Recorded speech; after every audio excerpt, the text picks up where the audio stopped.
Nous avons un deuxième vœu porté par le Printemps des Pays de la Loire, donc concernant le contrat de relance pour la transition énergétique portuaire.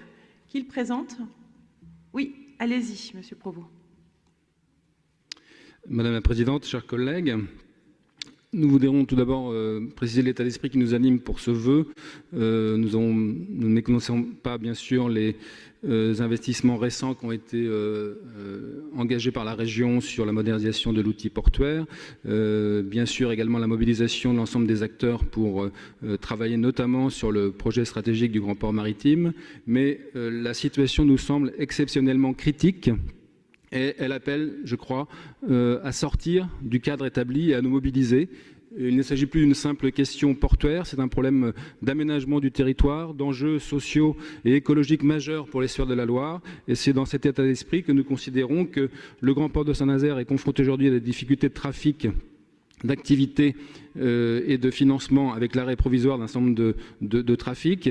S'ajoutent à cela des mises au point mort de projets qui étaient notamment intégrés dans le pacte de Cordemais, je pense notamment au projet Écocombuste. Et donc, considérant le poids économique et social des activités portuaires, je vous le rappelle, plus de 26 000 emplois directs et indirects, les savoir-faire, les atouts logistiques de notre territoire, il nous semble important que nous puissions nous engager avec l'État, avec l'ensemble des acteurs, collectivités territoriales, partenaires sociaux, économiques et portuaires, à aller plus loin que, encore une fois, le cadre établi pour que nous puissions envisager un développement pérenne du grand port maritime Nantes-Saint-Nazaire et notamment donner des perspectives de développement et de connexion au réseau européen de transport au travers de la multimodalité fer-mer, envisager dans ce cadre un avenir à la centrale de Cordemais, puisqu'aujourd'hui nous sommes au point mort sur ce sujet, et enfin faire en sorte que des priorités soient certainement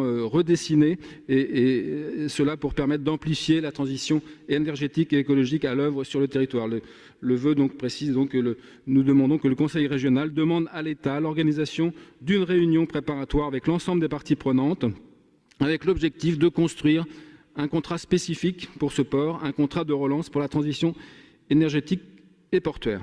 Merci.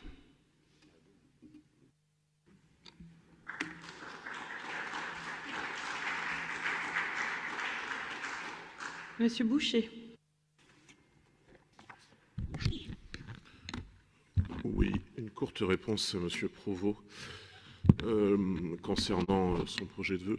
Nous nous abstiendrons sur ce vœu, non que nous soyons naturellement contre le développement du grand port maritime, bien au contraire, mais nous considérons qu'il s'agit là d'une sorte de comité Théodule dont les socialistes ont l'habitude de les créer périodiquement, et nous constatons avec ironie combien les socialistes sont attachés prétendent en tout cas être attachés au développement du grand port maritime, tout en ayant été ceux qui, pendant des années, ont toléré le travail détaché dans ce même grand port maritime qui, naturellement, a considérablement affaibli la région nazérienne dont il est question.